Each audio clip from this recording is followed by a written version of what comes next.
Mga kaibigan, marahil ang karamihan sa inyo ay hindi alam kung ano ang lugar na ito at kung nasaan ito. Nandito lang po iyan sa Riyadh at aking iminumungkahi, ipinapakilala ang lugar na ito para puntahan nyo para sa inyong light mountain trekking and light mountain hiking and syempre ang sightseeing sa napakagandang lugar ng kapaligiran dito. So panoorin nyo po ang buong video para malaman nyo kung nasaan ito, kung paano kayo makakapunta rito at ano ba ang maaaring makita nyo pag pumunta kayo rito. Ang pagpunta po rito ay hindi mahirap kasi malapit lang ito sa city center. This is just more or less 60 kilometers away from the city center of Riyadh. So mga kaibigan, ito pong lugar na aking pinapakita sa inyo. Ang tawag dito sa lugar na ito ay Dahayat Namar. Karugtong ito ng Al-Awsat Valley. Kung tutuusin nga, Al-Awsat Valley ito. Yung nasa likod kong valley na yan, connected with Al-Awsat Valley. Ngayon, pinapakita ko sa inyo ang lugar para may ihatid na naman ako sa inyong bagong lugar na pwede nyong puntahan. Maganda po ang lugar, simple ang bundok, pwede nyong akyatin, hindi kataasan at hindi matarik yung paakyat. Tapos pwede nyong gawin dito ang camping, desert biking, or simply you want to explore the mountainside of Dahayat Namar, you can do that. And this is not far from the city center. Ang layo nito mga 60 kilometers lang from the city center ng Riyadh. Ang point of reference ko ay ang Kingdom Tower. So andito ako ngayon sa taas ng Burol. At dito ako sa loob ng farm and camping area ni Abu Saad. Maraming salamat po Abu Saad sa pagpayag mo na makapunta dito sa napakagandang lugar, napakagandang farm mo, ang camping farm ni Abu Saad. Again, this is in Dahayat Namar. Alright, so ipan ko lang ng konti. Hindi mahirap, by the way, hindi mahirap ang pagpunta rito kasi maganda ang daan. Saka kung galing ka nga ng Red Sand dun, going back to the city center from the Red Sand, the first road to the right side, you have to take a right turn and then just go straight ahead. From the entry point, I think the distance is more or less 10 kilometers away. So you will be here now at Dahayat Namar. Ang pag-akyat po sa taas ng Burol ay hindi mahirap. Kitang-kita nyo naman yung kasamahan ko, madaling-madali sa kanya ang pag-akyat kasi hindi siya gaanong patagilid at mayroong trail na kitang-kita nyo, dyan kayo daraan. At habang umaakyat kayo, kitang-kita nyo na ang napakagandang kapaligiran. At pagdating nyo po dito sa taas, hindi pa ito yung pinakamataas na bahagi ng viewing point. Pero ito na ang inyong makikita, napakagandang tanawin, pwede ka nang kumuha ng larawan o kaya video.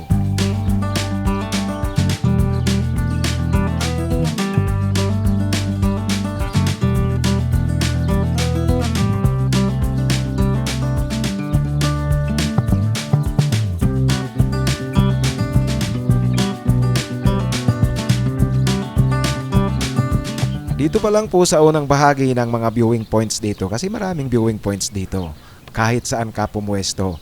Ngayon itong kinatatayuan ko, ito yung unang bahagi ng pag-akyat nyo, pwede na kayong tumanaw-tanaw sa kapaligiran.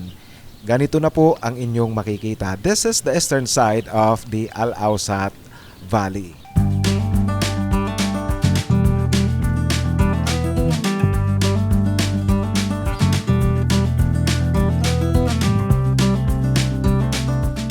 Ngayon po, dito sa pinakamataas na bahagi ng viewing point, sabi ko na sa inyo, hindi gaanong mataas ang inyong bundok na aakyatin. Ang burol na aakyatin nyo. Ngayon, yung nakikita nyo pa wala na sa screen, sa left side ng inyong screen, ang dulong yon, naroon ang Dahu Valley. Ang Dahu Valley kasi at saka ang Al-Awsat Valley ay connected to one another. Now here at the top, the upper part of the viewing point, the terrain here is almost flat, almost leveled, but it's not totally leveled actually. What I mean is on this part of the viewing point, Of course, during winter season, if you want to do the whole day picnic here, you can do that because you see the terrain is almost flat. Now, let me continue panning the camera to the right side so that I can show you the whole of the Al Ausat Valley. And you see also there are farms inside or in the middle of Al Ausat Valley. Now, I'm showing you here the direction is going to the western end of the Al Ausat Valley. Now, from here, if you go straight ahead up to that end point, you see from afar, that place now connects you to the red sand. So, connected po lahat dito. Kaya sabi ko na, hindi ito mahirap na puntahan. Madaling-madali talagang puntahan. Umakyat muli ako sa mas mataas na bahagi at ang nakikita nyo sa right side ng inyong screen ay ang livestock farm ni Abu Saat. Maya-maya ipapakita ko rin sa inyo ang nasa loob ng farm.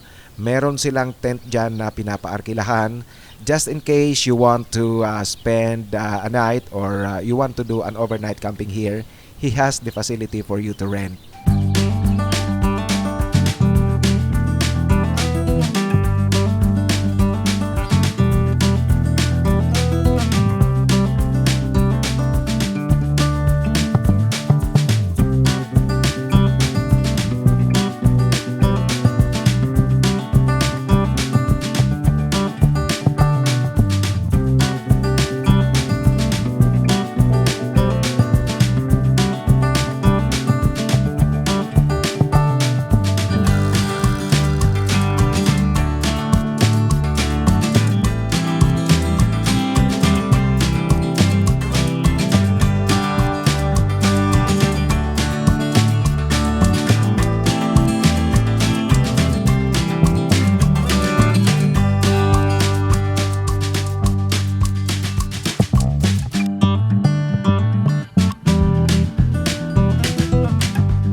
Dito po sa tuktok ng Burol, sa my viewing point, ganito ang terrain. Sabi ko na nga kanina, almost flat, kaya pwede kayong manatili rito maghapon for a whole day picnic or overnight camping. Lalong-lalo na kung weather seasons. At pwede rin kayong mag-bisikleta rito sa taas kasi ang terrain niya nga almost flat. Saka ang landscape niya, yung parang may excitement ka talagang mararamdaman sa iyong pagbibisikleta.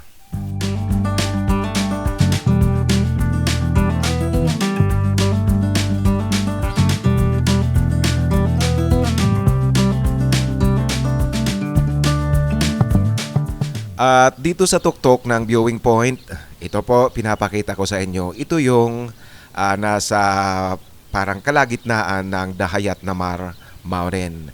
Nakikita nyo yung mga puti-puti, mga livestock farms po yan.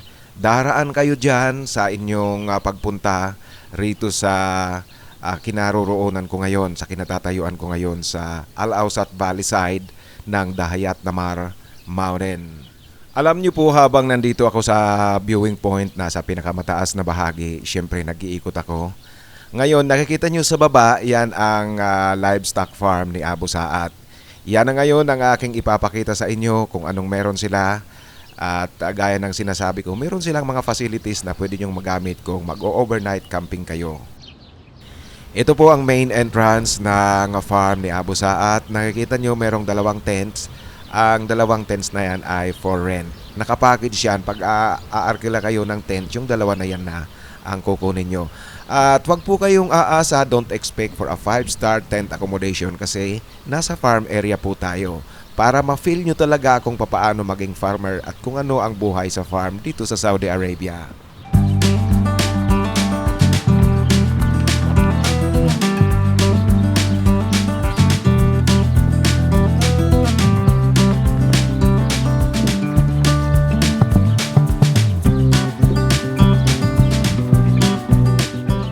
At dahil nga sa livestock farm ito, so pwede kayong makipag-interact sa kanilang mga inaalagaang hayop. Gaya nito, ito ang donkey at ang kanilang mga inaalagaang tupa rito.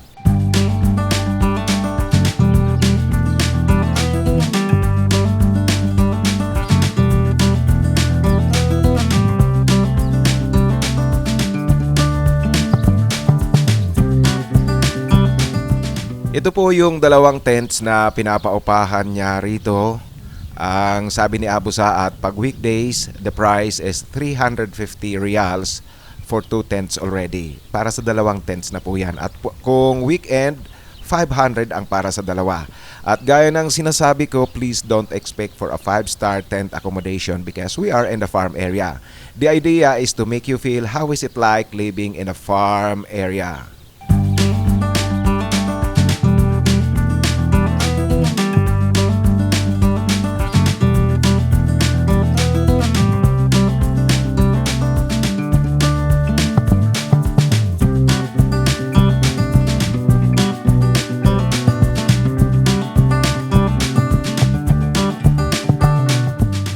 Liban po sa sightseeing sa taas ng burol o sa viewing point, sa harap mismo ng farm ni Abu Saad, pwede kayong mag-desert biking or if you have your own ATV bike, you can do the ATV riding in front of the farm. Kasi ito po yung terrain, ito yung lugar mismo na pwede kayong gumawa ng desert biking. Alam nyo rito, kaya nga sabi ko do not expect for a 5-star tent accommodation kasi nasa farm area tayo. Kinakailangan talagang maramdaman nyo kung papaano matulog sa farm, gumising ng maaga sa farm at syempre ang pagbabike nyo sa disyerto.